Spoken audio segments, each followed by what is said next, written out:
I'm Robert Cooper, and I'm at the Desert Classic DanceSport Championships in beautiful Palm Desert, California. And I'm with John DePalma, the voice of Ballroom, as seen on PBS, America's Ballroom Dance Challenge. John, how are you? I'm great, thank you. How are you? I'm fantastic. I have to know, how many competitions do you MC a year? I MC about 32 events a year. 32 events. Do you realize it's almost a competition a week? How do you do it? I pack my bags and I go. I hope you have a lot of throat lozenges. You know, it's really not too bad because I speak at really a normal conversational level. Yes. And so your voice is amplified, and that's how it works. I probably don't even need this microphone at all. You know. So, where is the most exotic competition that you've been to? The most exotic competition I've been to is Hawaii. Hawaii. The Hawaii Star Ball that happens in October. It's a fabulous venue. Yeah, it's really great. You know what? I was just talking to a few people earlier today. I really am involved in these. I love these.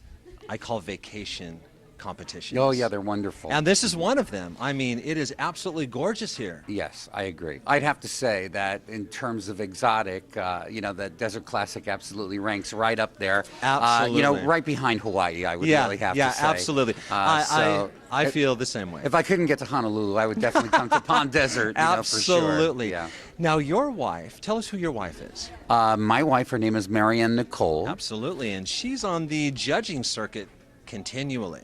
Yes, pretty much. I'm really very fortunate. We get to travel together, you know, so you have an MC and a judge, and it works out great. Right, absolutely. So keeping it in the family and that type of thing, it's really a wonderful thing that you've got going here. So tell me about Capital DanceSport. Well, Capital DanceSport is another very exotic event to go to. Okay, excellent. And it is in exotic Washington, D.C., Metro Washington, D.C. So it's the location is in Alexandria, Virginia. Beautiful area. So right across the Potomac, you can see the Capitol right from our venue.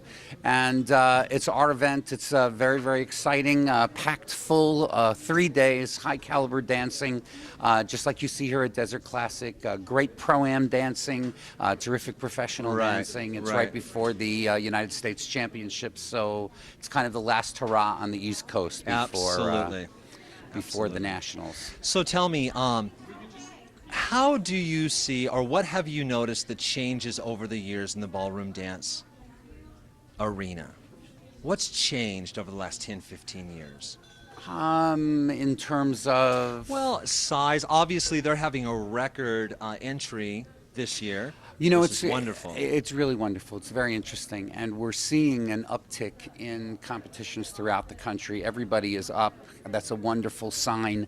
Whether it's a great sign in terms of the economy or just the fact that people really need to have fun. There's so many serious things that are going on in life. Absolutely. Let's keep the dancing going because it just adds that extra dimension of you know, what it's all about. It can't be serious all the time. It's got to be challenging and fun too. What's also exciting to me is to have the IDSF event here and to see all these younger people getting involved in dancing.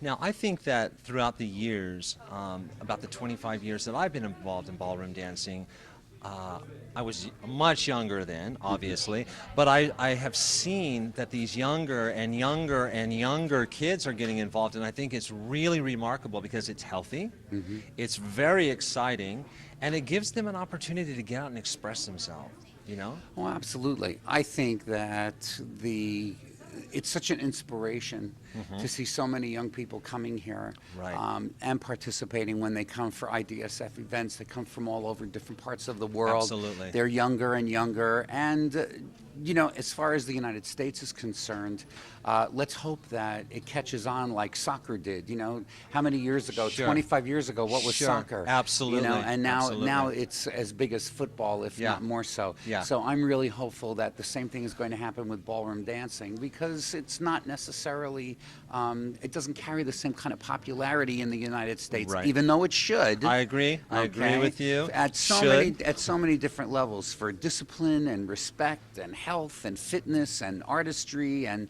sportsmanship, and it really is, I think, the consummate thing. Everybody should do it. Absolutely. Well, I was interviewing Linda Wakefield earlier, and of course, she and Lee head up that fabulous program at Brigham Young University. Yes. I had the opportunity of dancing myself there many, many years ago and dancing on their Latin team. And it's amazing to me to hear about the high schools that have ballroom dance programs in Utah. Absolutely. And I would love to see that happening throughout the nation.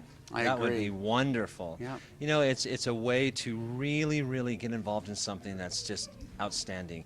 And even though it's not just an American type of sport, I mean, it's an international sport. Absolutely. And so when people get involved, they're like, you mean people are coming over here from Russia, and people are coming from Italy and Japan and that type of thing? So Absolutely. it opens the world to you at a very young age. Tremendously young age. I just had an experience. I was in Manhattan at the Manhattan DanceSport Championships as a young couple, brother and sister. Okay. And so we were standing out there and we were talking in the lobby, and I said to them, you used to be from the New York area, weren't you? And they said yes, but they had moved to Florida. And he was 16, I believe. And she's 14, brother and sister, and they danced 10 dance together. Unbelievable. So I said, where are your parents? Oh, well, our parents are home. They sent us. Unbelievable. So I was, and they're so well-mannered, so adult. They handled themselves so beautifully. And I thought, this is really another big aspect of what dancing does. I think it matures you. It puts you in different situations where necessarily a 14 or 15 Well, it's interesting, too, because in my college experience, there were people that were book smart, and then there were people that were more street smart. And I think that being exposed to a different young age is also a great ambassadorship for your progression, or for just your progression, I guess is the only really word I can think of, how you see the world. It adds other dimensions to to what what you believe life is all about, and especially at that age, it's wonderful to have the opportunity to be able to have all those different facets. I was lucky to get the car and go down the street to the store at 16, let alone get to another country, Well, as I said, we've got the voice of ballroom dance right here. So, John, I want you to welcome everybody to the Desert Classic Dance Sport Championship right now. Okay. In that fabulous voice. I will be happy to do that. Take it away. Good evening, ladies and gentlemen, and I'd like to officially welcome you all to the 2010 Desert Classic Dance Sport Championships. It is the place to be in California during the month of July, and I hope that you'll all be here again in 2011. Thanks. Good night. Wonderful. Thank you, John, so much for being with us tonight. I'm Robert Cooper. We'll see you next time.